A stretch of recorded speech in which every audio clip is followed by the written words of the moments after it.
2020ರಲ್ಲಿ ಒಬ್ಬ ವ್ಯಕ್ತಿ ಎಣ್ಣೆ ಹೊಡೆದು ಒಂದು ಎಟಿಎಂಗೆ ಹೋಗಿ ಉಲ್ಟಾ ಸೀದಾ ಬಟನ್ ಒತ್ತಿದನು. ಮೊದಲು ಏನೂ ಆಗಲಿಲ್ಲ, ಆದ್ರೆ ಹೇಗೋ ಗೊತ್ತಿಲ್ಲ ನಂತರ ದುಡ್ಡು ಬಂತು.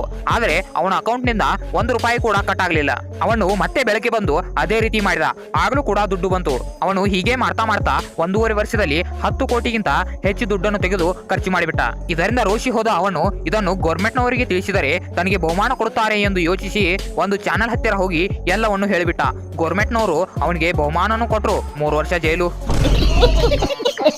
1983ರಲ್ಲಿ 19 ವರ್ಷದ ಒಬ್ಬ ಹುಡುಗನಿಗೆ ಮೆದುಳಿನ ಭಾಗದಲ್ಲಿ ಒಂದು ತೊಂದರೆ ಇತ್ತು. ಇದರಿಂದಾಗಿ ಅವನು ಆಗಾಗ ಕೈ ತೊಳೆಯೋದು ಮತ್ತು ಜಳಕ ಮಾಡುವುದನ್ನು ಮಾಡಬೇಕಾಗಿತ್ತು. ಇದರಿಂದ ರೋಷಿ ಹೋದ ಅವನು ಒಂದು ಗನ್ನನ್ನು ತೆಗೆದುಕೊಂಡು ಅದನ್ನು ತನ್ನ ಬಾಯಲ್ಲಿಟ್ಟು ಶೂಟ್ ಮಾಡಿಕೊಂಡನು. ಆದರೆ ಅದೃಷ್ಟವಶಾತ್ ಅವನಿಗೆ ಮೆದುಳಿನ ಯಾವ ಭಾಗದಲ್ಲಿ ತೊಂದರೆ ಇತ್ತೋ ಅಲ್ಲಿಯೇ ಹೋಗಿ ಆ ಗುಂಡು ತಗುಲಿತ್ತು. ನಂತರ ಆಪರೇಷನ್ ಮಾಡಿ ಆ ಗುಂಡನ್ನು ಹೊರತೆಗೆಯಲಾಯಿತು. ಇದರಿಂದ ಅವನು ಪೂರ್ತಿಯಾಗಿ ಹುಷಾರಾಗಿ ಬಿಟ್ಟನು.